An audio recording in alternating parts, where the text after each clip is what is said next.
El professor, amb la seva funció de moderador, podrà moderar els diversos assistents a la reunió. Una de les possibilitats que té és la de silenciar els participants. Es pot fer de dues maneres. Podeu silenciar els participants amb la possibilitat que ells mateixos tornen a activar-se o podeu silenciar-los de manera que no puguen intervindre, facin el que facin. Vegem la primera manera, que és silenciar, en aquest cas, dos alumnes. Els puc silenciar de colp. Si vinc ací i silencie tots excepte el presentador, que sóc jo com a profe. Queden silenciats. Què passa? Que si l'alumne, des de la seva aula virtual, torna a connectar el micro, torna a estar actiu i pot tornar a intervindre. Hi ha una altra manera de silenciar els alumnes perquè no puguen intervenir facin el que facin. Vindria així novament i bloquejaria espectadors. I en la part de bloquejar espectadors puc evitar que es compartisca el micròfon. S'han bloquejat i en aquest cas, encara que l'alumne insistisca, veieu, està bloquejat i no té l'opció d'activar el micro. Quan vulguem alçar les restriccions,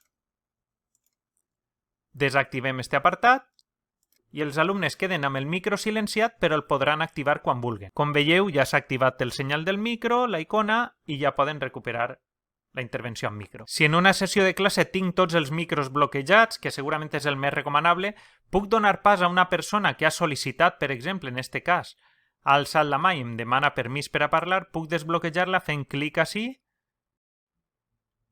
desbloqueja, amb la qual cosa la persona ja podria tornar a encendre el seu micro i intervenir. En canvi, este alumne no podria intervenir. Igual que fem amb els micros, podem fer amb les webcams. Venim ací, gestionem bloqueig espectadors i podem fer dues coses. Podem evitar que s'usen les webcams, amb la qual cosa només el professor podrà projectar la seva webcam, o podrem bloquejar que vegen les webcams dels altres. Això vol dir que els alumnes podran encendre les webcams, però només el professor les veurà. I els alumnes només veuran la del professor, però no les dels altres participants.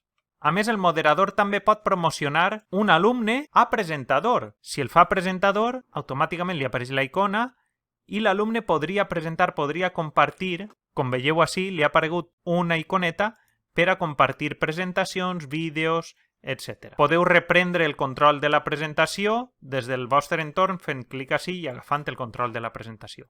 En el cas dels assistents, a l'hora d'intervenir en les sessions, s'han de fixar molt bé que la possibilitat de demanar torn de paraula està en aquest apartat. Fan clic ací, defineixen l'estat i alcen la mà. El professor s'ha de fixar, no li apareix cap avís, sinó que s'ha de fixar que apareix una maneta.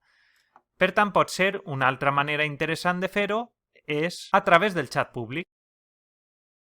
Ara sí que tenim un avís, en el xat públic ens apareix un avís i sabem que un alumne ens demana la paraula. Una altra manera d'oferir-li feedback al professor és canviar l'estat. En comptes d'alçar la mà, pot definir l'estat d'una altra manera. Per exemple, pot mostrar-se confús.